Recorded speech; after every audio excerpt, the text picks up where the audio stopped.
حق کے سفیر ہیں یہ بدر منیر ہیں یہ حق کے سفیر ہیں یہ بدر منیر ہیں یہ ان کی ادائیں پیاری ان کی وفائیں پیاری ان کی صدائیں پیاری ہیں خوش نصیب لوگ وہ جن کو نصیب ہو صحبت اللہ والوں کی صحبت اللہ والوں کی اللہ سے ملوا جاتی ہے صحبت اللہ والوں کی اپنا رنگ دکھا جاتی ہے صحبت اللہ والوں کی صحبت اللہ والوں کی صحبت اللہ والوں کی بسم اللہ الرحمن الرحیم الحمد للہ نحمده ونستعینه ونستغفره ونؤمن به ونتوکل علیہ ونعوذ باللہ من شرور انفسنا ومن سیئات اعمالنا من يهده الله فلا مضل له ومن يضلله فلا هادي له ونشهد أن لا إله إلا الله وحده لا شريك له ونشهد أن سيدنا ومولانا محمدا عبده ورسوله صلى الله عليه وعلى آله وأصحابه وبارك وسلم تسليما كثيرا كثيرا أما بعد فأعوذ بالله من الشيطان الرجيم بسم الله الرحمن الرحيم يا أيها الذين آمنوا اتقوا الله وكونوا مع الصادقين قال النبي صلى الله عليه وسلم من يرد الله به خيرا يفقهه في الدين أو كما قال النبي عليه الصلاة والسلام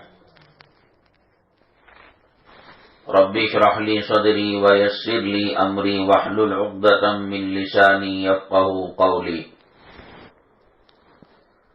اللهم صل على سيدنا مولانا محمد في أول كلامنا اللهم صل على سيدنا مولانا محمد في أوسط كلامنا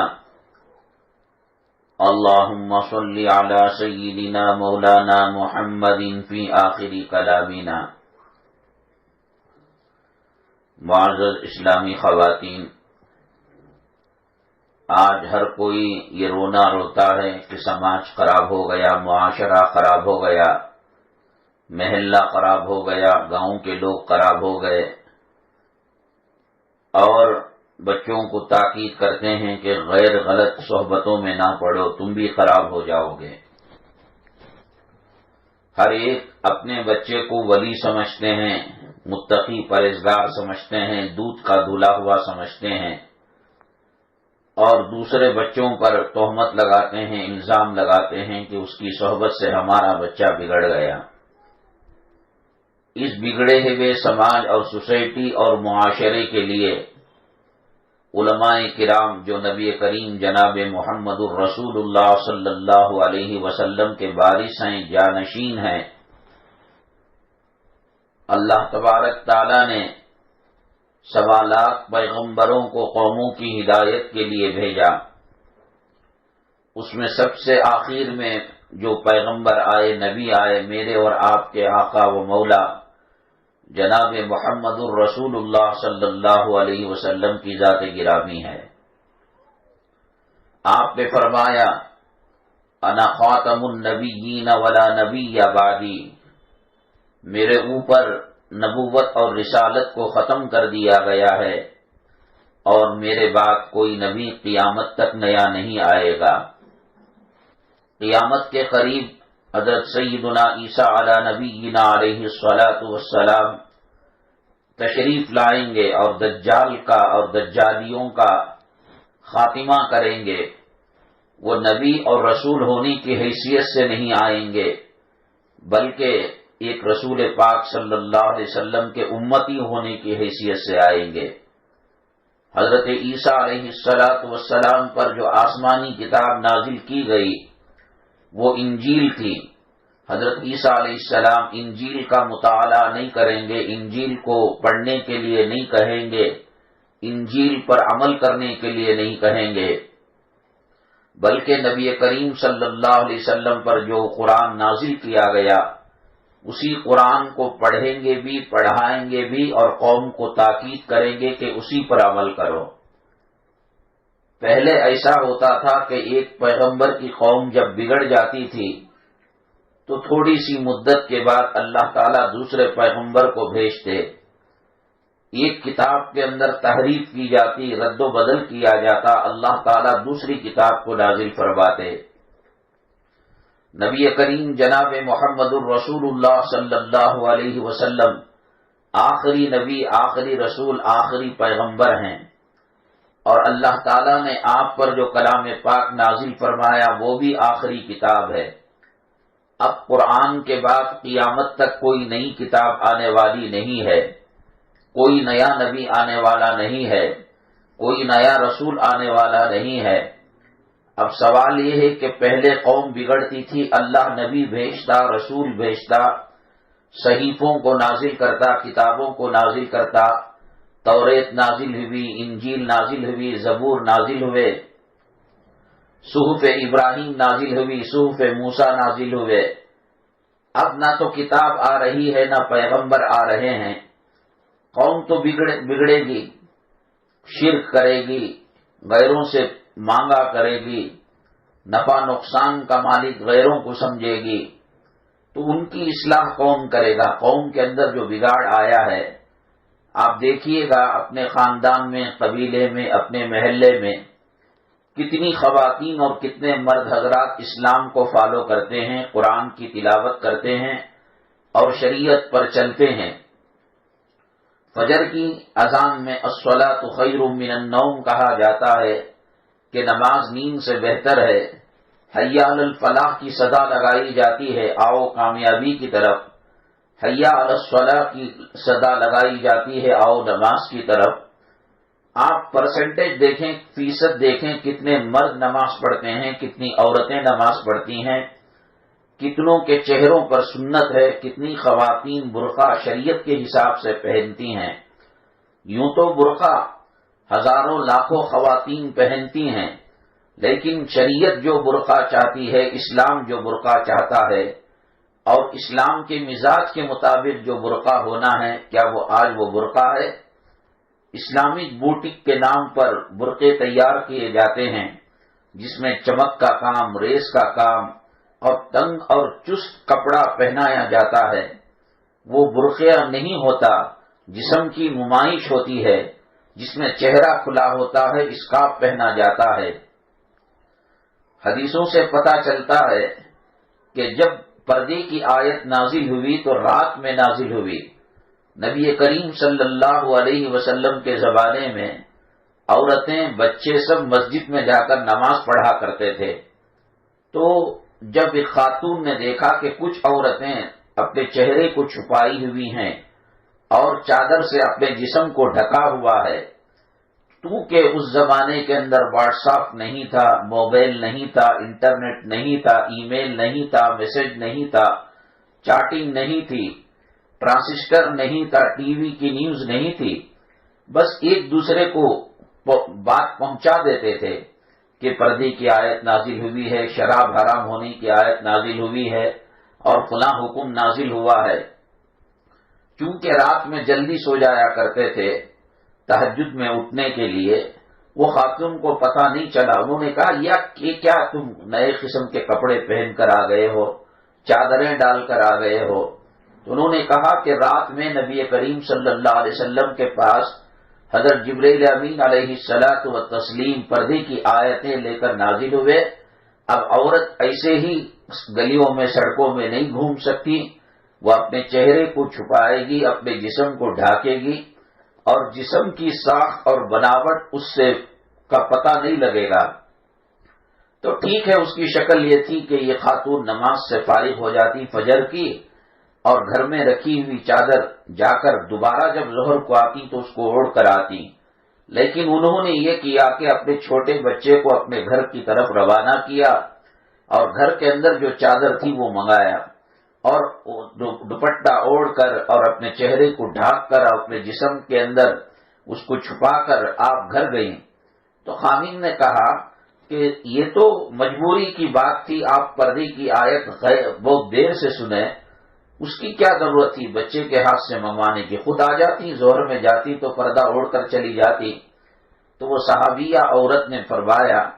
اللہ کا حکم نازل ہونے کے بعد، نبی کریم صلی اللہ علیہ وسلم کا حکم آنے کے بعد، یہ میری مجال نہیں تھی کہ ایک قدم بھی میں بغیر پردے کے باہر رکھوں۔ جب یہ شکل ہو سکتی تھی کہ بچہ چادر لے کر آیا اور جسم کو میں ڈھانپ سکوں، تو پھر اس کی کیا ضرورت تھی؟ اس لیے میں نے اس کو منگوایا۔ روایتوں میں آتا ہے، حدیثوں کے اندر، کہ یہ خواتین جب فجر کی نماز یا دن کے وقت کے اندر جایا کرتی تھیں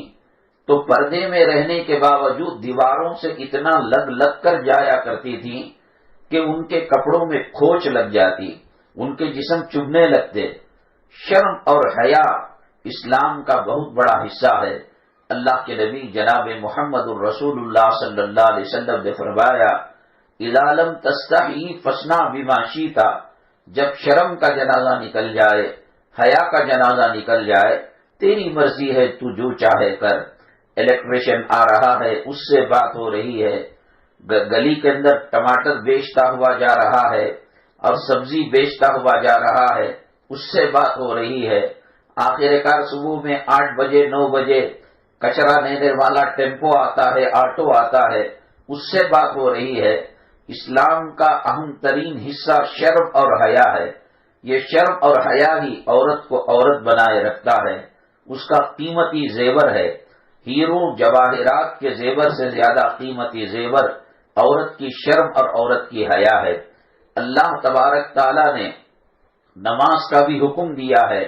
تو عورت کو کہا ہے کہ اس طریقے سے نماز پڑھے۔ مرد سجدے میں جاتا ہے تو اپنی کونیوں کو کھلا رکھ کر، ہاتھوں کو چوڑا رکھ کر نماز پڑھتا ہے۔ عورت کو کہا گیا کہ سمیٹ کر وہ نماز پڑھے تاکہ نماز کی حالت میں بھی پردے کا لحاظ رکھے۔ حدیثوں سے پتہ چلتا ہے، علماء کرام فقہاء اعظام نے فرمایا ہے کہ نماز کے اندر جسم تو جسم، اگر سر کے بال 3 سبحان اللہ کے مقدار دوپٹے میں سے نظر آ جائیں یا دوپٹے سے باہر آ جائیں 3 مرتبہ سبحان اللہ کہنے کی مقدار میں، اس کی نماز ٹوٹ جائے گی۔ اس کا پردہ نہ رہا، جیسے کسی کے خون نکل گیا، نکسیر پھوٹ گئی اور کچھ اور ہو گیا جس کی وجہ سے وضو ٹوٹتا ہے، اس سے تو اس کی نماز ٹوٹ جاتی ہے۔ اگر بے حیائی کرے، بے شرمی کرے، یہ کوئی بڑا کام نہیں، صرف جو ہے ایسا ٹرانسپلانٹ، ایسا باریک اور مہین دوپٹہ استعمال کرے جس سے سر کے بال نظر آتے ہو، یا دوپٹہ تو اچھا ہے لیکن باہر کچھ بال ہیں کہ 3 سبحان اللہ کے مقدار کے برابر اگر وہ بال باہر سے نظر آئیں تب بھی اس کی نماز فاسد ہو جاتی ہے اور اس کو دوبارہ نماز پڑھنا پڑتا ہے۔ اب بتائیے، نماز کے اندر یہ حکم دیا گیا۔ اللہ کے نبی صلی اللہ علیہ وسلم نے فرمایا،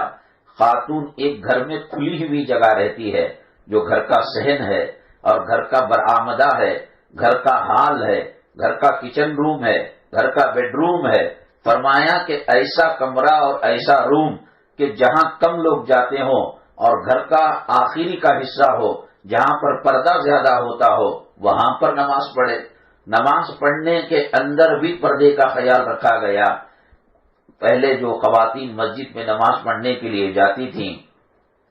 امام صاحب 2 رکعت کے بعد تشہد کو بیٹھنا تھا، اتحیات کو بیٹھنا تھا۔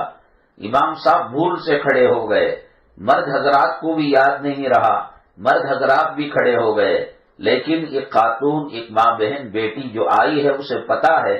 کہ 2 رکعت کے بعد تشہد میں بیٹھا جاتا ہے اور اتحیات میں بیٹھا جاتا ہے۔ امام صاحب سے غلطی ہو گئی،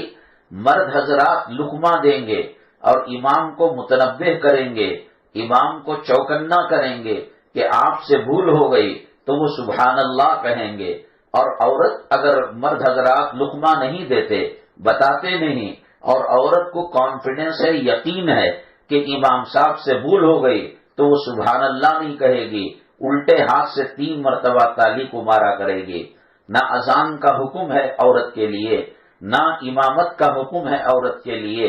اور اگر وہ پڑھانا بھی ہے ایسی جگہ پڑھائے کہ جہاں اس کی آواز باہر نہ جاتی ہو۔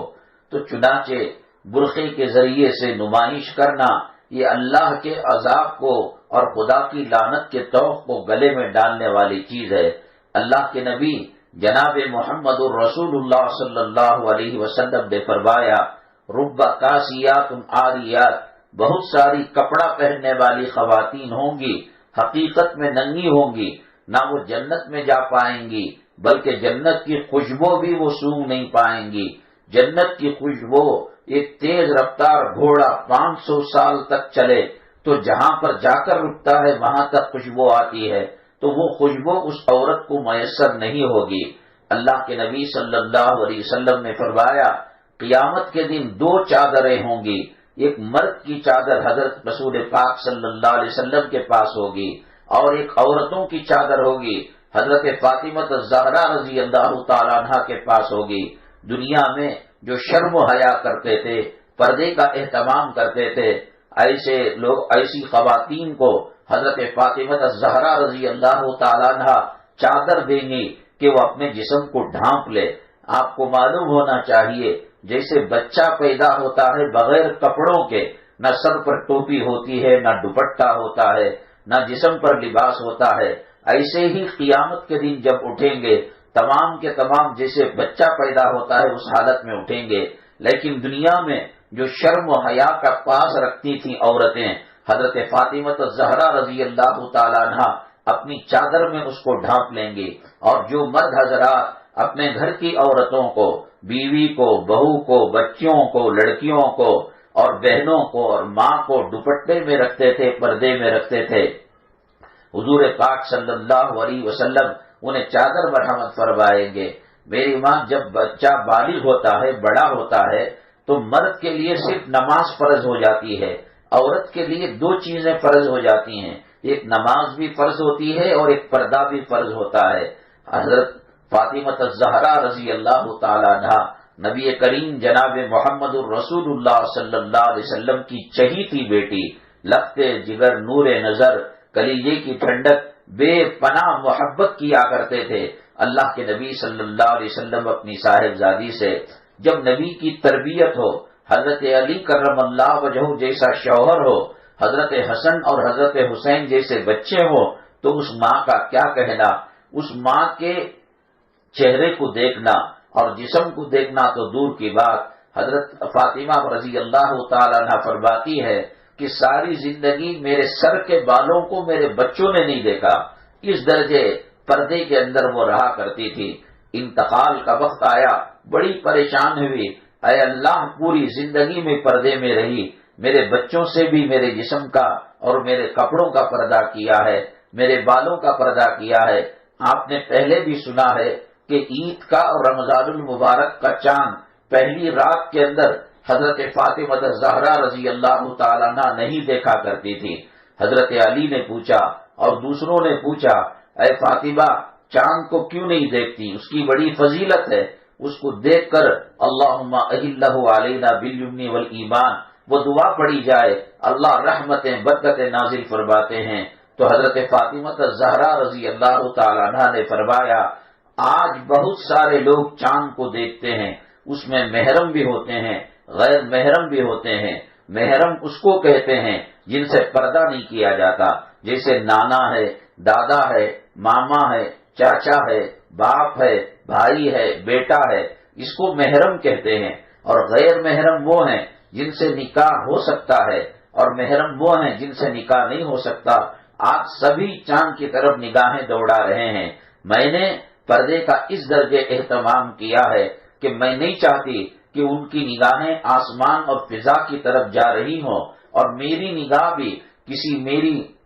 نظر بھی کسی غیر محرم مرد کی طرف جا کر ٹکرائے، آسمانوں کے اندر ان کا ٹکر ہو، اس درجے خیال کیا۔ زندگی میں پرواہ کی اور زندگی میں توجہ دی، یہ تو دینا ہی تھا، لیکن اب ان کو بڑی فکر تھی کہ انتقال کے بعد ایک چارپائی میں، ایک کھاٹ میں مردے کو ڈال کر قبرستان لے جایا جاتا تھا اور دفن کر دیا جاتا تھا۔ اس میں پتہ چلتا تھا یہ گڈی عورت ہے، یہ موٹی عورت ہے، یہ لمبا مرد ہے، یہ موٹا مرد ہے، اوپر چادر ڈال دی جاتی تھی۔ حضرت فاطمہ الزہرا رضی اللہ تعالی عنہا کے بارے میں بعض علماء نے کہا کہ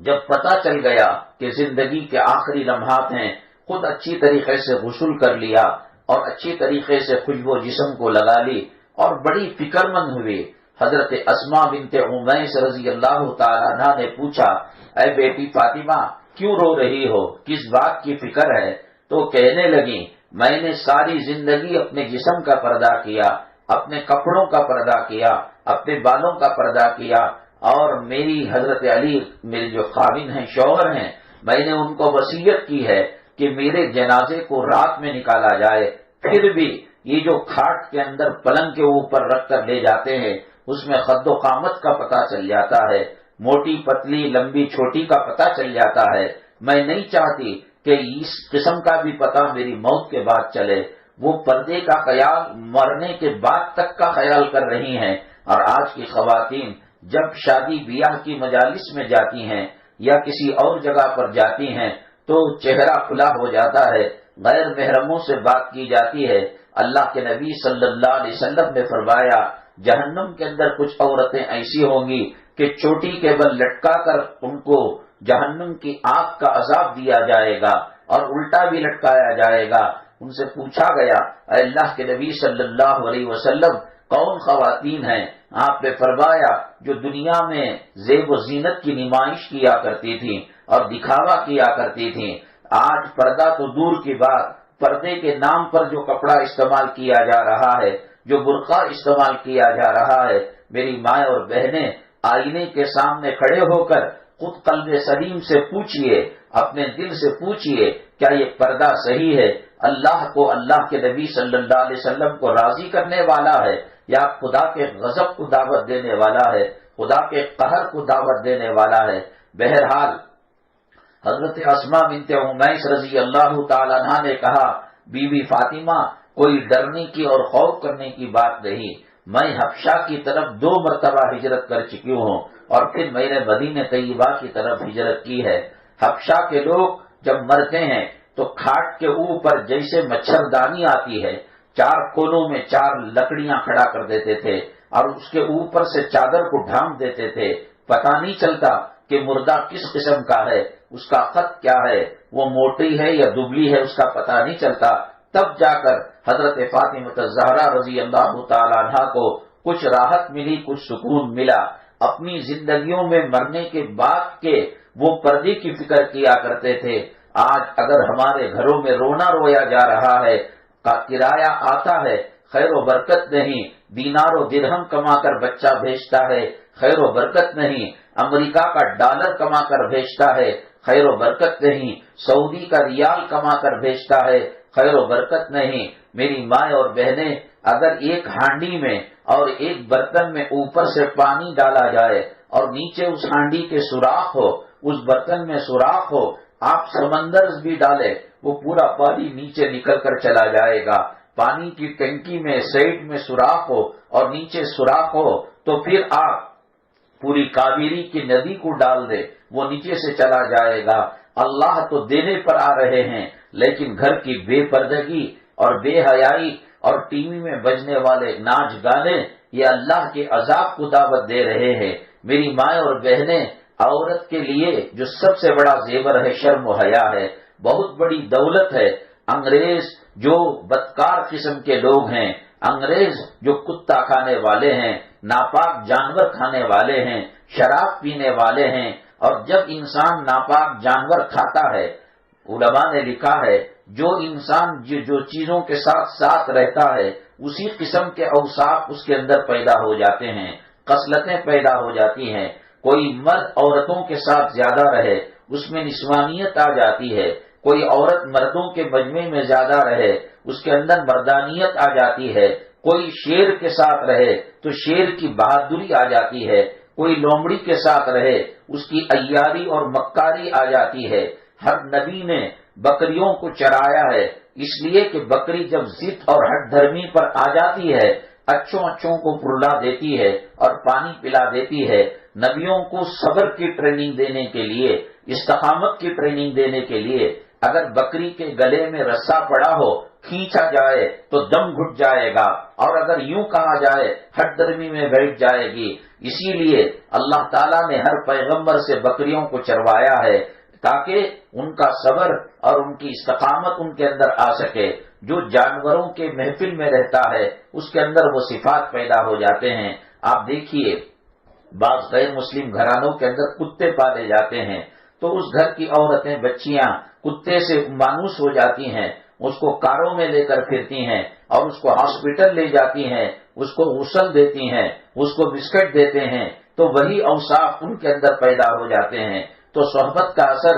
آ جاتا ہے۔ تو یہ شراب پینے والے بدماش لوگ جب خنزیر کھاتے ہیں، ناپاک جانور کھاتے ہیں اور کتا کھاتے ہیں، تو خنزیر کو اس لیے منع کیا گیا کہ وہ بے حیا جانور ہے، وہ اپنی ماں کے ساتھ بدکاری کرتا ہے، برا کام کرتا ہے۔ اگر انسان اس کو کھانے لگتا ہے تو پھر اس کے اندر بھی وہ اوصاف پیدا ہو جاتے ہیں۔ لہذا شرم و حیا کی چادر کو پھینک کر وہ بیٹیوں کے ساتھ، وہ بہنوں کے ساتھ، وہ گھریلو خواتین کے ساتھ وہ کام کرتے ہیں، جس کی وجہ سے زمین اور آسمان کی مخلوق کام جاتی ہے اور اللہ کی لعنت ان پر آتی ہے۔ انہوں نے ہی مسلمان عورتوں سے اس آزادی کے نام پر پردے کو نوچ لیا، پردے کو آگ لگا دی اور کہا کہ ماڈرن زندگی گزارو۔ گھر میں عورت ماں کی شکل میں رہے گی، اس کے پیروں تلے جنت ہے، بہن کی شکل میں رہے گی، بھائی کو جنت میں لے جانے کا وسیلہ بنے گی،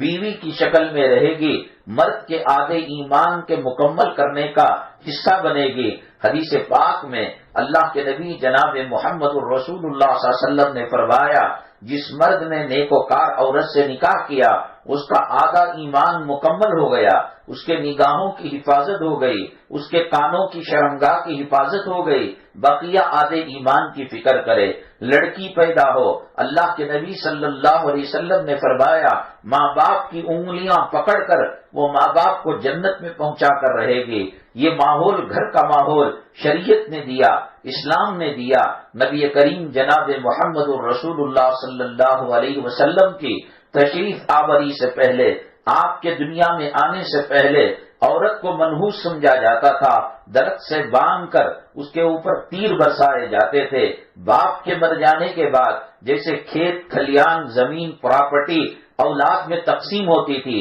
ایسا بیوی بھی ماں بھی تقسیم ہو جاتی، بڑے کے بیٹے کے حصے میں آ گئی یا چھوٹے بیٹے کے حصے میں آ گئی، اور پھر اس کے ساتھ میاں بیوی کے تعلقات قائم کیے جاتے تھے۔ لڑکیوں کو مار کر مردہ کر کر نہیں، زندہ گڑھا کھود کر اس میں دفن کر دیا جاتا تھا۔ اللہ کے نبی صلی اللہ علیہ وسلم کے پاس بعد میں وہ ایمان لے کر آ گئے، انہوں نے پورا واقعہ بیان کیا کہ میں سفر میں گیا تھا، بیوی پیٹ سے تھی، بچی پیدا ہوئی، بیوی جب ماں بنی بچی کی تو مامتا جگ گئی اور اس کے دل کے اندر بیٹی کی محبت پیدا ہو گئی، خون کے قطرے قطرے میں بیٹی سے محبت ہو گئی، اور جب آیا واپس شوہر، اس نے پوچھا گھر میں کیا پیدا ہوا، اس نے کہا کہ مر کر بچہ پیدا ہوا اور اس کو قبرستان میں دفن کر دیا۔ اڑوس پڑوس کے اندر اس بچی کو رکھ کر وہ پرورش کرنے لگی۔ جب بچی بڑی ہو گئی، بات کرنے چلنے پھرنے کے لائق ہو گئی، اور ماں کو یقین ہوا کہ اب میرا شوہر اس کو نہیں مارے گا، اب یہ تو اچھی باتیں کرتی ہے، دل بہلاتی ہے، میاں محبت کے کام کرتی ہے، تو بتایا تو جاہلیت کی غیرت جاگ گئی اور غضبناک ہو گیا، اور اس کے بعد اس نے کہا بیٹی آؤ ہم تمہیں پارک گھما لاتے ہیں، باغ تماشا دکھاتے ہیں، کھلونے دلاتے ہیں، اور بیٹی کو لے کر گیا۔ بیٹی کہہ رہی تھی ابو جان آپ کو بھوک تو نہیں لگ رہی ہے، کہاں لے جا رہے ہیں آپ، دھوپ میں جا رہے ہیں، آپ کو پیاس تو نہیں لگ رہی ہے، ابو جان آپ کے سر پر دھوپ پڑ رہی ہے، میرا دوپٹہ لے لو، میری اوڑھنی لے لو، مجھے تکلیف ہو جائے، میں چھوٹی بچی ہوں، آپ کو تکلیف نہ ہو۔ جاتے جاتے آبادی سے دور جنگل میں باپ اس بچی کو لے کر گیا، کھڈا کھودنے لگا، بیٹی کہنے لگی اب وہ آپ کے کپڑوں پر مٹی گر رہی ہے اور آپ کے کپڑے مٹی سے میلے ہو رہے ہیں، آپ مجھے حکم دیجئے، میں کھڈا کھودوں گی۔ باپ کے کھڈا کھودنے کے ساتھ وہ شریک تھی اور اس کی وہ مدد کیا کرتی تھی۔ باپ کھڈا کھودا اور بیٹی کو نیچے اتارا تو بیٹی کہنے لگی، ابو جان بتائیے کیا حکم ہے، آپ نے مجھے یہاں کیوں اتارا، کیا کام ہے، میں وہ کام کرنے کے لیے تیار ہوں۔ باتیں کر ہی رہی تھی کہ نیچے مٹی ڈالا، وہ پنڈیوں تک آئی، وہ گھٹنے تک آئی، وہ کمر تک آئی، وہ سینے تک آئی۔ بچی رو رہی تھی، بچی چلا رہی تھی، ابو جان میرے سے کوئی غلطی ہو گئی ہو تو مجھے معاف کر دینا، لیکن یہ کیا معاملہ کر رہے ہیں۔ وہ کہتے ہیں جاہلیت کی غیرت اور جاہلیت کا خون ابل رہا تھا، کھول رہا تھا میرے سامنے۔ وہ بچی کی صدائیں کچھ سنائی نہیں دے رہی تھی، آخر کار میں نے دفن کر دیا۔ اللہ کے نبی صلی اللہ علیہ وسلم نے جب اس واقعے کو سنا، آنکھوں سے آنسو نکل گئے اور زار و قطار نبی کریم صلی اللہ علیہ وسلم رونے لگے۔ عورت کو منحوس چیز سمجھا جاتا تھا اور بدترین چیز سمجھا جاتا تھا، زندہ دفن کیا جاتا تھا۔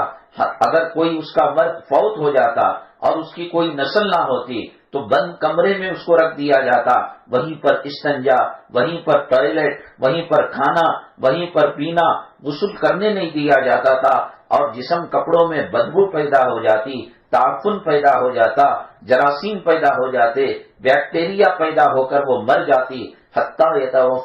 یتوفاہن الموت، کہ حتیٰ کہ اسے موت آ جاتی۔ اللہ کے نبی صلی اللہ علیہ وسلم نے بتایا ماں ہے، اس کے چہرے کو دیکھنے سے 70 حج کا ثواب ہے۔ باپ جنت کا دروازہ ہے، اس کے چہرے کو دیکھنے سے حج مبرور کا ثواب ملے گا۔ صحابی نے کہا کہ باپ کو 70 مرتبہ کوئی دیکھے، کہا کہ 70 مرتبہ حج کا ثواب ملے گا۔ امام شافعی رحمت اللہ علیہ حدیث پڑھا کر، قرآن پڑھا کر، لوگوں کو درس دے کر جب اپنے گھر جاتے، ماں تاخیر ہونے کی وجہ سے لیٹ جاتی تو ماں کے قدموں کو اپنے منہ سے بوسہ دیتے، ماں جگ جاتی اور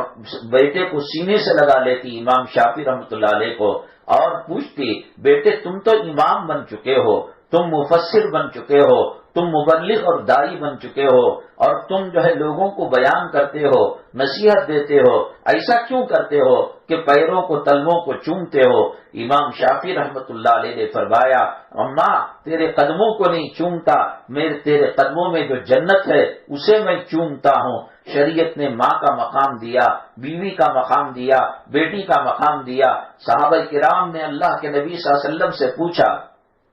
کہ آپ نے 2 لڑکیوں کے بارے میں فرمایا، کہا کہ کسی کو ایک لڑکی ہو اور وہ انتقال ہو جائے، کہا وہ لڑکی بھی ماں باپ کو جنت میں لے کر جائے گی۔ صحابہ کب خاموش رہنے والے تھے؟ انہوں نے عرض کیا اے اللہ کے نبی صلی اللہ علیہ وسلم، اگر کسی کے پیٹ میں لڑکی پل رہی ہو اور طبیعت اور میڈیکل پرابلم کی وجہ سے وہ پیٹ ہی کے اندر مر جائے یا اس کا حمل بزا ہو جائے، فرمایا کہ وہ حمل بھی اس ماں باپ کو جنت کے اندر لے کر جائے گا۔ اللہ نے اتنا بڑا مقام دیا، اتنا بڑا مرتبہ دیا۔ یہ خنزیر کھانے کے بعد، خنزیر دنیا کا ایسا واحد جانور ہے، یہ پگ جس کو کہتے ہیں اور برا جانور جس کو کہتے ہیں، یہ دنیا کا صرف ایک ایسا جانور ہے کہ اپنی پیدا کرنے والی ماں کے ساتھ یہ غلط کام کرتا ہے، اور جو اس کو کھاتے ہیں ان کے طبیعتوں کے اندر خباثت پیدا ہو جاتی ہے، زنا کرنے کا داعیہ اور زنا کرنے کا شوق پیدا ہو جاتا ہے۔ تو انہوں نے عورتوں کو اکسایا، گھر کی 4 دیواری میں کہاں بند رکھو گے، کہاں تم برقعے کا استعمال کرو گے، کہاں تم چادر کا استعمال کرو گے؟ تمہارے علماء، تمہارے مسلم اسکالر تم کو پردے میں گھونٹ کر گھر سے کھوٹی سے باندھ دیا ہے، اور تم نکلو باہر، الیکشن میں آؤ، گاڑی چلاؤ، کرتے کرتے شراب کی بوتل پر عورت کی تصویر کو جڑا دیا، ٹوائلٹ کے صاف کرنے والے برش پر عورت کی تصویر کو چشمہ کر دیا، زمین کے اندر اپنے خنزیروں کے ساتھ، اپنے جانوروں کے ساتھ، اپنی بہو بیٹیوں کے ساتھ بلاత్కాر کرنے کے بعد جی نہیں بھرا تو پھر سمندری کشتیوں کے اندر ان کو غلط قسم کے کپڑے، نیم برہنہ کپڑے ان کو دے دیے۔ 35,000 40,000 فٹ کے اوپر جو ہوائی جہاز جاتا ہے، وہ 2 گھنٹے کے لیے آنکھوں کو ٹھنڈا کرنے کے لیے اور دل کا زنا کرنے کے لیے ایئر ہوسٹس کو رکھ دیا۔ یہ ایئر ہوسٹس ماں کی خدمت کرے تو دقیانوس ہے، قامن کی خدمت کرے تو دقیانوس ہے۔ اللہ کے نبی جناب محمد الرسول اللہ صلی اللہ علیہ وسلم کے پاس ایک انصاریہ عورت آئی اور بچی آئی، لڑکی آئی اور کہا اے میرے آقا صلی اللہ علیہ وسلم میرا نکاح ہونے جا رہا ہے۔ آپ نے فرمایا آپ اگر قامن کے جسم پر پھوڑے آ جائیں اور پورا علاج کر کر تھک جائے، کوئی حکیم یوں کہے کہ تمہارے قامن کا علاج تمہارے زبان سے زخم چاٹنے سے ہو جائے گا، خون نکل رہا ہو، گندگی نکل رہی ہو، تو اگر چاٹ چاٹ کر تم ختم بھی کر دو اور اس کا علاج بھی کر دو تب بھی تم مرد کا حق ادا نہیں کر سکتے۔ اللہ کے نبی جناب محمد الرسول اللہ صلی اللہ علیہ وسلم نے فرمایا اللہ کے بعد کسی کا سجدہ کسی کے لیے میں جائز قرار دیتا تو میں بیوی کو حکم دیتا کہ وہ قامن کے لیے سجدہ کیا کرے۔ ایک مقام دیا، ایک عزت اور ایک مرتبہ اس کو دیا، عورت کو ماں بنایا، عورت کو بیٹی بنایا، عورت کو بہن بنایا، عورت کو بہو بنایا، عورت کو بیوی بنایا، ہر ایک درجہ دیا۔ اب یہ ماں کی خدمت کرے، باپ کی خدمت کرے، بھائیوں کی خدمت کرے، پرانے زمانے کی دقیانوسی اور جو ہے تاریکی اندھیرے میں جینے والی عورت ہے۔ اس عورت سے اپنا ہوس پورا کرنے کے لیے، ہوس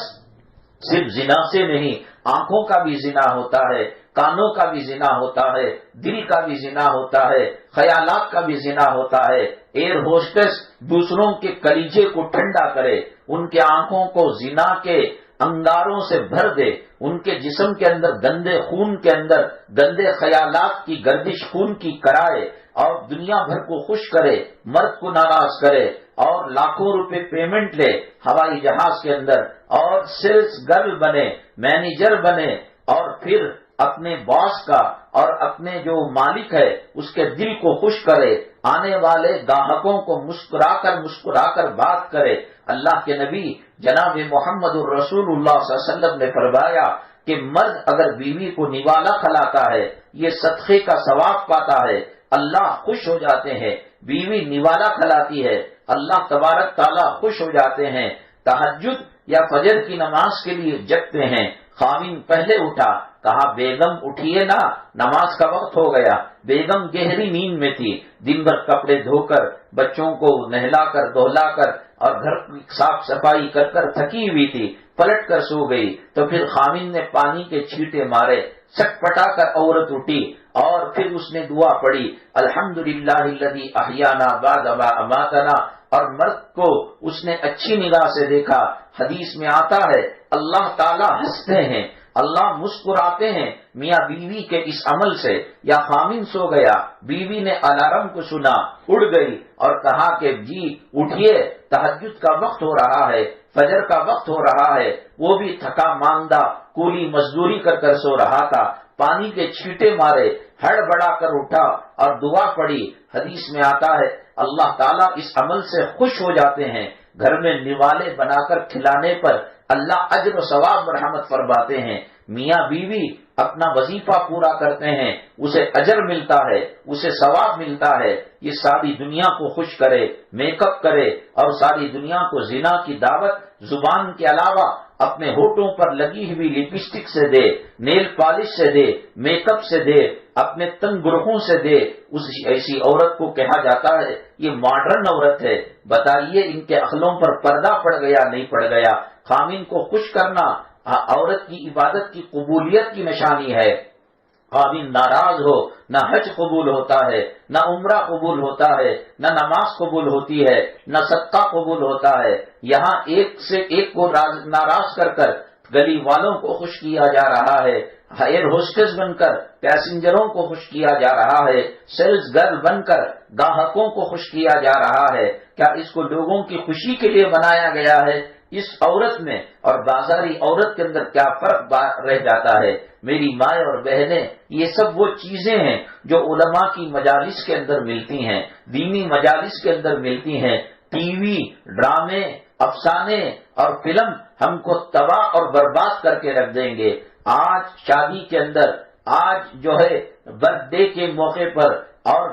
شادی کی اینیورسری، یہ سب وہ چیزیں ہیں جس نے ٹی وی نے دیا ہے اور ڈراموں نے دیا ہے، فلموں نے دیا ہے۔ انہوں نے شرم کے جنازے نکال دیے ہیں اور انہوں نے حیا کے جنازے نکال دیے ہیں۔ اب تو ظلم پر ظلم یہ ہے کہ یوٹیوب کے اندر شادی کر کر اسے ریکارڈ کر کر ڈالا جا رہا ہے، جس کی ساری دنیا کے لوگ دلہن کو دیکھتے ہیں، عورتوں کو دیکھتے ہیں، اور پھر ان کے جو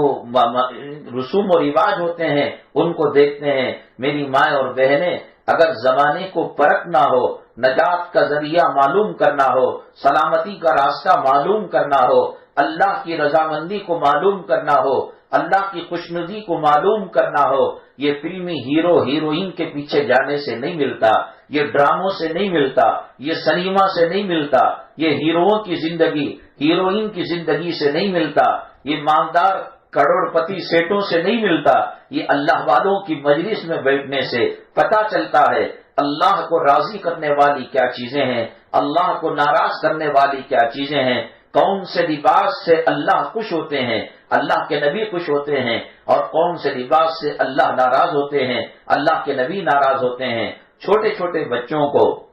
کسی گھر میں 4 لڑکیاں پیدا ہو گئی تو پھر اس کے بعد 3 لڑکی کے بعد جو چوتھی لڑکی پیدا ہوتی ہے، ماں باپ کہتے ہیں اسی کو بیٹا سمجھ کر پال لیں گے، اس کو ٹی شرٹ پہناتے ہیں اور اس کی کراف اور اس کا ہیئر اسٹائل لڑکوں کی طرح رکھواتے ہیں، جینس پینٹ مردوں کی طرح بچوں کی طرح پہناتے ہیں۔ اللہ کے نبی جناب محمد الرسول اللہ صلی اللہ علیہ وسلم نے فرمایا ایسے مردوں پر لعنت ہے جو مرد عورتوں کے کپڑے پہنتے ہیں، عورتوں کی زیب و زینت کو اختیار کرتے ہیں، اور ایسی عورتوں پر لعنت ہے جو مردوں کے کپڑوں کو پہنتے ہیں۔ جو چیز بڑوں کے لیے حرام ہے وہ چیز بچوں کے لیے بھی حرام ہے۔ مرد کے لیے سونا پہننا حرام ہے، چاندی انگوٹھی کے علاوہ کڑا پہننا، گلے کے اندر چین ڈالنا حرام ہے، تو پھر چھوٹے بچوں کے لیے بھی حرام ہے، اور بے پردگی بڑی عورتوں کے لیے حرام ہے، تو چھوٹی بچیوں کے لیے بھی ایسے کپڑے جو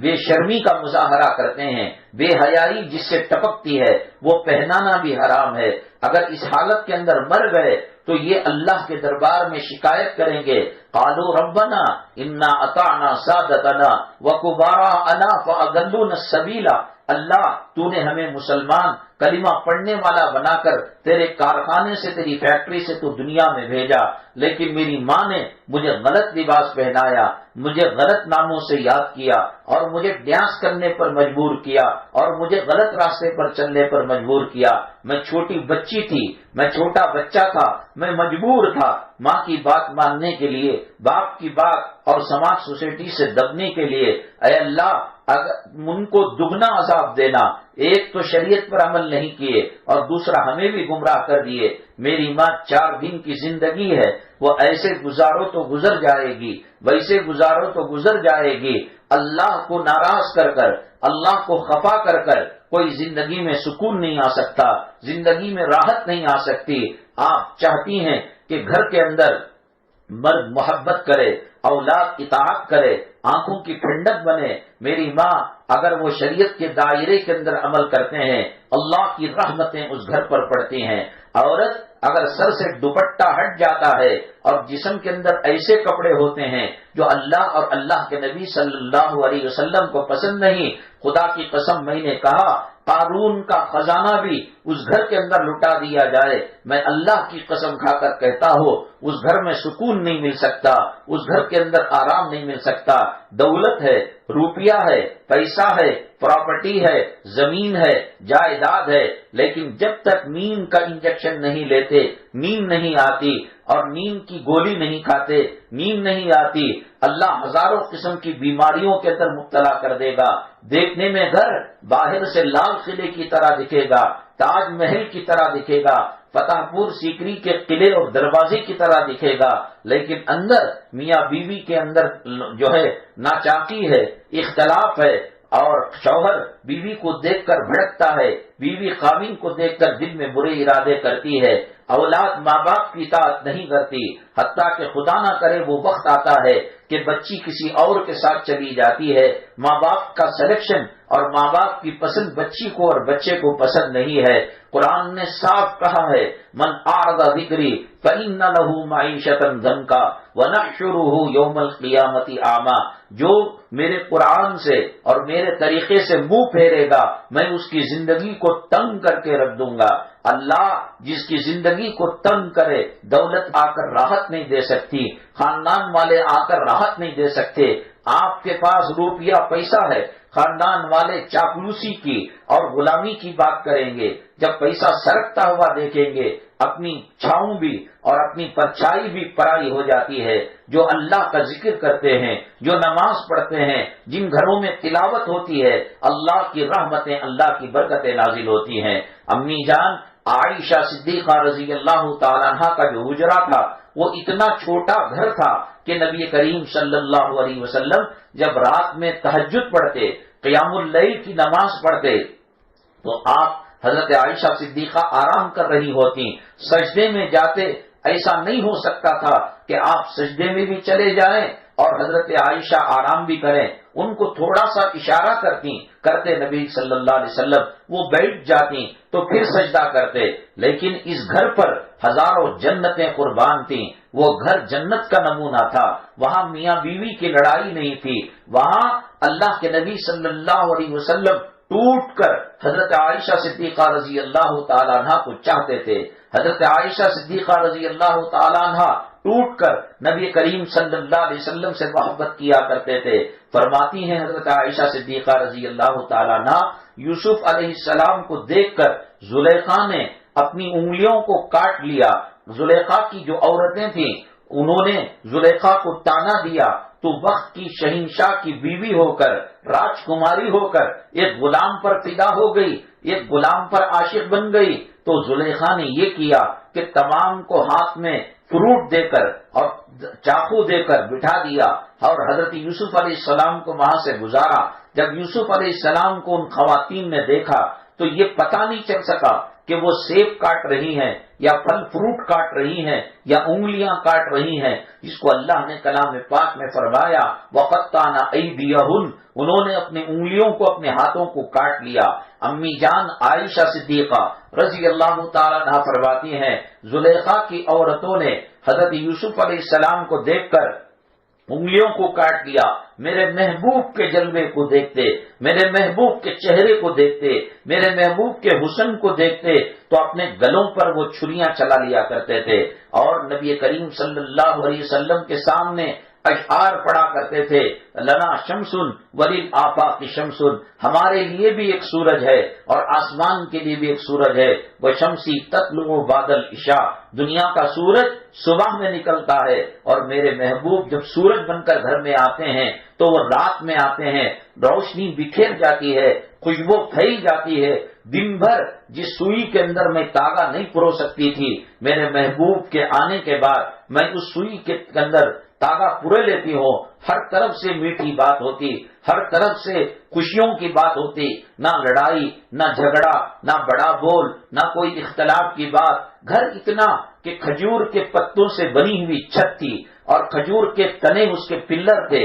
اور اتنا چھوٹا کہ ادھر ہاتھ کرے تو ادھر کی دیوار لگے، ادھر ہاتھ کرے تو ادھر کی دیوار لگے، لیکن اس گھر پر رحمتیں نچھاور ہیں۔ کیوں؟ اللہ کو راضی کرنے والے اعمال کیے جاتے تھے۔ عورت کے سر سے دوپٹہ ہٹتا ہے، جس گھر کے اندر نماز نہیں پڑھی جاتی، جس گھر میں کلام پاک کی تلاوت نہیں کی جاتی، جس گھر کے اندر میوزک بجتا ہے، موسیقی بجتا ہے، ڈی جے بجتا ہے، ناٹک دیکھے جاتے ہیں، فلم دیکھے جاتے ہیں، ڈرامہ دیکھے جاتے ہیں، یہ اللہ کی رحمت کو دور کرنے والی چیزیں ہیں۔ نبی کریم صلی اللہ علیہ وسلم کے پاس ایک بلی گزری اور اس کے گلے کے اندر گھنٹا تھا۔ نبی کریم صلی اللہ علیہ وسلم نے کہا کہ اس کو نکال دو، اس کے بجنے سے رحمت کے فرشتے نہیں آتے۔ جانور کے گلے میں گھنٹا ڈالنے سے نبی نے منع فرمایا۔ ٹی وی رکھ کر 100 چینلوں کے اندر تمل، ہندی، انگریزی یہ سب گانے دیکھیں اور میچ دیکھیں،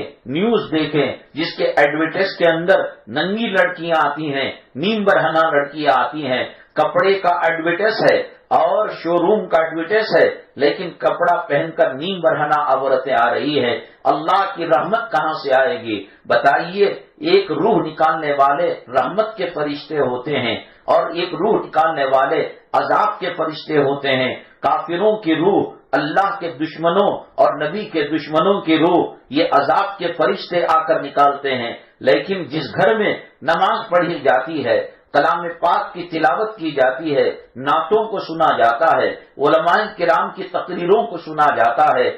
تہجد پڑھی جاتی ہے، اشراق اور چاشت کی نماز پڑھی جاتی ہے، رات میں سورہ واقعہ پڑھا جاتا ہے، عشاء کے بعد سورہ ملک پڑھا جاتا ہے۔ اللہ کے نبی صلی اللہ علیہ وسلم نے فرمایا کہ رات میں اگر کوئی سورہ واقعہ پڑھتا ہے اللہ تبارک تعالیٰ اس گھر میں کبھی فقر و فاقے کو داخل نہیں کریں گے۔ حضرت عبداللہ ابن مسعود رضی اللہ تعالیٰ عنہ کی کئی صاحبزادیاں تھیں، انتقال کا وقت تھا، ایک صحابی کہنے لگے ہم نہیں کہتے تھے تم سے کہ تھوڑی موڑی تجارت کر لو، کاروبار کر لو، موت کا بھروسہ نہیں ہے، اب دیکھو تمہارا انتقال ہونے والا ہے، تمہاری بچیاں ہیں اور تمہاری لڑکیاں ہیں۔ حضرت عبداللہ ابن مسعود رضی اللہ تعالیٰ عنہ جلال میں آ گئے، فرمایا میں ان کو بے سہارا نہیں چھوڑ کر جا رہا ہوں، میں نے ان کو سورہ واقعہ پڑھنے کا بتا دیا ہے اور سورہ واقعہ یاد دلا دیا ہے، اور اللہ کے نبی صلی اللہ علیہ وسلم نے فرمایا کہ مغرب کے بعد سے لے کر سونے تک جو سورہ واقعہ پڑھے گا اس گھر کے اندر فقر و فاقہ نہیں آ سکتا۔ میں نے ان کی ضمانتیں کروا لی ہیں، میں نے ان کی روزی کے اسباب پیدا کرا دیے ہیں، ہمیں کوئی ڈرنے کی ضرورت نہیں ہے۔ اور سورہ ملک جب پڑھا جاتا ہے حدیث پاک میں آتا ہے اللہ تعالیٰ اس کو قبر کا عذاب نہیں دیں گے۔ شروع میں 5 منٹ 10 منٹ لگیں گے، جیسے ہر دن آپ پڑھنے لگیں گے انشاءاللہ 15 دن کے بعد 2 منٹ گھٹ جائیں گے، اور 15 دن کے بعد 2 منٹ گھٹ جائیں گے۔ آپ روزانہ سورہ واقعہ پڑھیے، گھر کے اندر فقر و فاقہ نہیں آئے گا۔ سورہ ملک پڑھیے، عذاب قبر نہیں ہوگا، اور اپنے گھر کے کسی کی ماں، کسی کی ساس اور کسی کا خامن، کسی کا بیٹا، کسی کا بھائی، کوئی بھی مرا ہو سورہ ملک پڑھ کر دعا کرے اللہ اس کا ثواب تمام کو ہوتے ہوئے ہمارے بھائی کو پہنچا دے، انشاءاللہ اس کے صدقے میں اللہ تعالیٰ قبر سے عذاب کو اٹھا لیں گے۔ صبح میں فجر کے بعد سونا اچھا نہیں سمجھا گیا۔ حضرت فاطمہ الزہرا رضی اللہ تعالیٰ عنہا فجر کے بعد کسی وجہ سے شاید طبیعت ناساز تھی، آرام کرنے لگی۔ نبی کریم صلی اللہ علیہ وسلم نے اپنے مبارک پیروں سے حضرت فاطمہ کے تلووں کو ہلایا اور کہا کہ فاطمہ بیٹی، رزق اور برکتیں بٹنے کے وقت تم آرام کر رہی ہو، ہاں اگر کسی کی مجبوری ہے کہ گھر میں جو ہے کام کاج رہتا ہے وہی آرام کا وہ الگ بات ہے، لیکن فجر کے بعد سے لے کر اشراق تک تلاوت میں لگے رہے۔ حضرات صحابہ کرام کی واقعات کی کتاب حکایات صحابہ ایک پڑھیں سب سنیں، اور اس وقت سورہ یاسین پڑھیں۔ حدیث میں آتا ہے جو صبح میں سورہ یاسین پڑھتا ہے رات تک کی ذمہ داری اللہ اپنے اوپر لے لیتے ہیں، اور رات میں پڑھتا ہے صبح تک کی ذمہ داری لے لیتے ہیں۔ یہ 3 چیزیں ہیں، ایک سورہ یاسین کا صبح میں پڑھنا، مغرب کے بعد سورہ واقعہ پڑھنا، عشاء کے بعد سورہ ملک پڑھنا اپنا معمول بنا لیں، اور جمعہ کے دن اشراق کے بعد سے لے کر مغرب تک سورج کے غروب ہونے سے پہلے تک سورہ کہف پڑھیے۔ اللہ کے نبی صلی اللہ علیہ وسلم نے فرمایا یہ کہف نور بن جاتا ہے اور دجالی فتنوں سے پڑھنے والوں کی حفاظت کرتا ہے۔ اتنا قیمتی سرمایہ اپنے پاس رکھ کر خلاف شریعت چلیں گے اللہ کی پکڑ نہیں آئے گی، اللہ کی لعنت نہیں آئے گی، اللہ کا عذاب نہیں آئے گا۔ میں نے کئی مرتبہ یہ واقعہ سنایا۔ حضرت قطیبۃ الکبریٰ رضی اللہ تعالی عنہ ایک مرتبہ نبی کریم صلی اللہ علیہ وسلم سے فرمایا کہ اگر جبریل امین علیہ السلام آنے کا وقت ہو تو ذرا مجھے انفارمیشن دے دیجئے، بتا دیجئے۔ آپ نے کہا حضرت جبریل آ رہے ہیں۔ ایک مرتبہ کہا یہ گھر کے کسی کونے کے اندر چلی گئی اور سر سے دوپٹے کو ہٹا دیا۔ حضرت جبریل علیہ السلام آئے، دروازے کے پاس سلام کیا، نبی کریم صلی اللہ علیہ وسلم نے سلام کا جواب دیا۔ آپ نے کہا اندر تشریف لائیے، لیکن اندر نہیں آ سکے، واپس چلے گئے۔ پھر اس کے بعد حضرت قطیبۃ الکبریٰ رضی اللہ تعالی عنہ نے پوچھا کیا معاملہ ہوا؟ کہنے لگے اللہ کے نبی صلی اللہ علیہ وسلم جبریل علیہ السلام آئے تھے لیکن اندر قدم نہیں رکھتے تھے، واپس چلے گئے۔ تو پھر فرمایا اب دوبارہ آئے تو مجھے بتانا۔ دوبارہ آئے، اللہ کے نبی صلی اللہ علیہ وسلم نے فرمایا اے قطیجہ بیگم صاحبہ حضرت جبریل علیہ السلام تشریف لا رہے ہیں۔ تو پھر وہ گھر کے کونے میں چلی گئی۔ اب کی مرتبہ آئے، اندر آئے، اور آنے کے بعد اللہ کے پیغام کو اللہ کے نبی تک پہنچایا۔ حضرت قطیبۃ الکبریٰ رضی اللہ تعالیٰ عنہ آئی، میرے محبوب میرے آقا صلی اللہ علیہ وسلم کیا معاملہ ہوا؟ کہا پہلے آئے تھے تو گھر میں نہیں آئے، اور دوسری مرتبہ آئے تو اندر آ کر وہی دے کر گئے۔ تو حضرت خدیجہ الکبریٰ رضی اللہ تعالی عنہا نے فرمایا کہ میں جب پہلی مرتبہ آئے، گھر کے ایک روم میں جا کر سر سے دوپٹے کو ہٹا لیا تھا۔ جس گھر کے عورت کے اندر بے حیائی کے کپڑے ہو، سر سے دوپٹہ ہٹ جائے، خدا کی رحمت کے فرشتے نہیں آتے۔ میں کہتا ہوں کہ گھر کے اندر بوڑھا باپ ہو یا بوڑھی ماں ہو یا دادی نانی ہو یا کسی کے مرنے کا وقت ہو، اگر گھر کے سر کے اوپر دوپٹہ اتنا مہین ہو کہ بال اس کے اندر دکھائی دیتے ہو یا دوپٹہ سرکا ہوا ہو، تو پھر کون سے فرشتے روح نکالنے کے لیے آئیں گے؟ یہ ابا کے ساتھ کیا کر رہے ہیں؟ یہ امی جان کے ساتھ کیا معاملہ ہو رہا ہے؟ میری ماں، اللہ کی رحمتیں دور ہو جاتی ہیں، اللہ کی برکتیں دور ہو جاتی ہیں تو کوئی ڈالر کام نہیں کرتا، کوئی ریال کام نہیں کرتا، کوئی دینار اور درہم کام نہیں کرتا۔ ایسی مجلسوں میں آنے سے انشاءاللہ آخرت کا سنوارنے کا موقع ملے گا اور دنیا کی حقیقت کا پتہ لگے گا۔ علماء کرام اب نبی کریم صلی اللہ علیہ وسلم کے وارث اور جانشین ہیں۔ فلموں کی ہستیوں سے کچھ بھی نہیں ملے گا۔ جس فلم کی نقالی کوئی آدمی 60-70 سال سے کر رہا ہو، کوئی نوجوان بچہ اپنے کان میں بالی ڈال کر اور کسی قسم کا وہ ہیرو کی طرح پر وہ ہیئر اسٹائل اپنا رہا ہو، اسی کے برانڈ کے جوتے پہن رہا ہو، آزمانے کے لیے کبھی یوں کہے اور اسے فون کرے اور اسے ٹیلی گرام کرے اور فیس بک میں ٹویٹر میں پیغام بھیجے، میں تمہاری نقالی کیا کرتا تھا، دیکھو میرے کان میں بالی ہے، تم نے فلاں فلم کے اندر کان میں بالی ڈالی تھی، دیکھو کٹوری کی کٹنگ میں نے کرا رکھی ہے، دیکھو تمہاری طرح پینٹ پہن رکھی ہے، دیکھو تم نے جس برانڈ کے جوتے پہنے ہیں 10-20 ہزار کے وہ جوتے ہم نے پہنے ہیں۔ اب برا وقت میرے گھر میں آ چکا ہے، بیوی ہاسپٹل کے اندر ایڑیاں رگڑ رہی ہے، زندگی اور موت کی جنگ کر رہی ہے، میری ماں ٹیبلٹ اور دوائی کے لیے آپریشن کے لیے پیسہ نہیں، زندگی اور موت کی جنگ لڑ رہی ہے۔ آپ ایک کام کرو، 20 سال سے آپ کو میں چاہنے والا ہوں، آپ کے نقش قدم پر چلنے والا ہو، آپ کی طرح کان میں بالی ڈالنے والا ہو، آپ کی طرح گلے کے اندر سونے اور چاندی کی زنجیر پہننے والا ہو، اب مجھے 10,000 کی ضرورت ہے، 5,000 کی ضرورت ہے، براہ کرم میرے اکاؤنٹ کے اندر آپ پیسہ ڈال دے۔ میرے اللہ کی قسم وہ ہرگز نہیں ڈالے گا۔ اللہ کے نبی صلی اللہ علیہ وسلم فرماتے ہیں جو میرے نقش قدم پر چلے گا، میرے طریقے پر چلے گا، میری سنتوں پر چلے گا، قیامت کے دن ہاتھ پکڑ کر میں اس کو جنت میں داخل کروں گا، جب کوئی سایہ نہیں ہوگا، اللہ کے عرش کے سائے میں اس کو جگہ دوں گا، اور جب سورج قریب ہونے کی وجہ سے حلق جل رہا ہوگا اور حلق سوکھ کر کانٹا ہو گیا ہوگا، میرے حوض کوثر سے جام میں پیالے میں جام ڈال کر حوض کوثر کا پانی ڈال کر شربت ڈال کر میں پلایا کروں گا۔ نبی فرماتے ہیں اللہ کہتا ہے تو ایک قدم آ بندے، میں 10 قدم آنے کے لیے تیار ہو، تو چل کر آ، میں دوڑ کر آنے کے لیے تیار ہو، ایک مرتبہ تو کہہ دے مجھے معاف کر دے، میں تجھے معافی دینے کے لیے تیار ہوں۔ حضرت سیدنا موسیٰ علیہ نبی علیہ السلام کے زمانے میں حضرت موسیٰ علیہ السلام اللہ سے بات کیا کرتے تھے، وَكَلَّمَ اللَّهُ مُوسَىٰ تَكْلِيمًا۔ ایک مرتبہ اللہ سے کہا اللہ اس دھرتی پر جو سب سے اچھا انسان ہے، وہ سب سے برا انسان ہے وہ دکھا۔ اللہ نے کہا چلے جائیے فلاں جگہ پر اور اس کو دیکھ لیجئے۔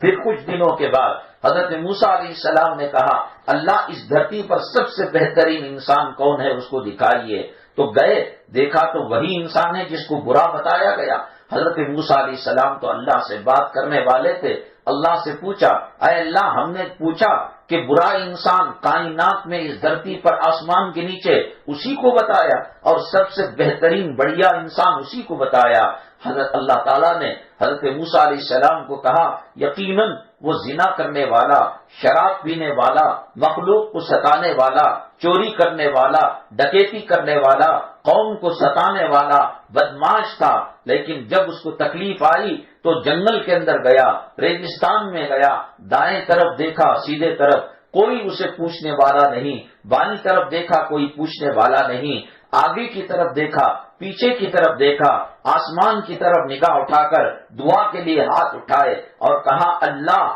تیری مخلوق مجھ سے نفرت کرتی ہے، میں مانتا ہوں مجھ سے گناہ ہو گئے، مجھ سے غلطیاں ہو گئی اور مجھ سے جو ہے تیرے نبی سے دوری ہو گئی، اللہ معاف فرما دے۔ اللہ کہتے ہیں اس نے توبہ کی اور اس نے یہ بھی کہا میں نے تیرے نیک بندوں سے سنا ہے میرے گناہوں کے مقابلے میں تیری معافی بہت بڑی ہے، اللہ معاف کر دے، اس کے بعد ہم گناہ نہیں کریں گے۔ اللہ نے معافی دے دی، وہی انسان جو کل سب سے برا تھا آج وہی انسان سب سے اچھا ہو گیا۔ میری مائیں اور بہنیں، کون گناہ نہیں کرتا، کون غلطی نہیں کرتا؟ غلطی ہم سے بھی ہو گئی ہے، غلطی آپ سے بھی ہو گئی ہے، گناہ سرزد ہو گئے ہیں، ہاتھ اٹھا کر معافی مانگ لے، کیا پتا موت کب آنے والی ہے، موت کی کوئی گارنٹی نہیں۔ آج کا اردو اخبار اٹھا کر دیکھیے گا کہ بنشنگری کا ایک بچہ 21 سال کا کیار پورم میں ڈیوٹی کے لیے جا رہا تھا، واپسی میں آتے ہوئے برج کے پاس ایکسیڈنٹ ہو گیا، کل اس کو عصر کے بعد اس کو دفن کر دیا گیا۔ وہ یہ سوچ کر آ رہا ہوگا کہ میری ماں سے بات کروں گا، میرے ابو سے بات کروں گا، رات کا کھانا گھر میں کھاؤں گا، لیکن اللہ نے کہا اب تجھے قبر میں جانا پڑے گا، یہ ماں کی باپ کی زیارت تجھے قیامت تک کے لیے بند کر دی گئی ہے۔ کس کو کیا پتا، توبہ کر لے، اللہ توبہ کو قبول کرنے والا ہے۔ اللہ تعالی ہمارے ظاہری باطنی گناہوں کو معاف فرمائے، صغیرہ کبیرہ گناہوں کو معاف فرمائے۔ اللہ تبارک تعالی ایمان پر ثابت قدمی نصیب فرمائے، اللہ تعالی کلمے کی سجدے کی ایمان کی موت نصیب فرمائے۔ اللہ تعالی موجودہ حالات کے اندر جو فتنے ابھر رہے ہیں اللہ ان فتنوں سے ہماری اور امت مسلمہ کی حفاظت فرمائے۔ اللہ تبارک تعالیٰ آپ کے گھروں میں خیر و برکت نصیب فرمائے، مصیبتوں اور پریشانیوں کو اللہ دور فرمائے، اللہ رزق حلال نصیب فرمائے، اللہ رزق حرام کی نحوستوں سے حفاظت فرمائے۔ اللہ تا حیات کلام پاک سے نماز سے ہمارا رشتہ قائم و دائم فرمائے۔ آمین واخر دعوانا الحمدللہ رب العالمین، الحمدللہ رب العالمین، والصلاة والسلام على سید المرسلین وعلى آلہ وصحبہ اجمعین ومن تبعهم بإحسان إلى يوم الدين۔ اللهم ارحم امة محمد صلی اللہ علیہ وسلم، اللهم اصلح امة محمد صلی اللہ علیہ وسلم، اللهم فرج عن امة محمد صلی اللہ علیہ وسلم۔ سبحان ربک رب العزة عما يصفون وسلام علی المرسلین والحمد للہ رب العالمین۔ شان میری جان میری لخت جگر، سارا جہاں بول اٹھا ہے شیر نڈر۔ شان میری جان میری لخت جگر، سارا جہاں بول اٹھا ہے شیر نڈر۔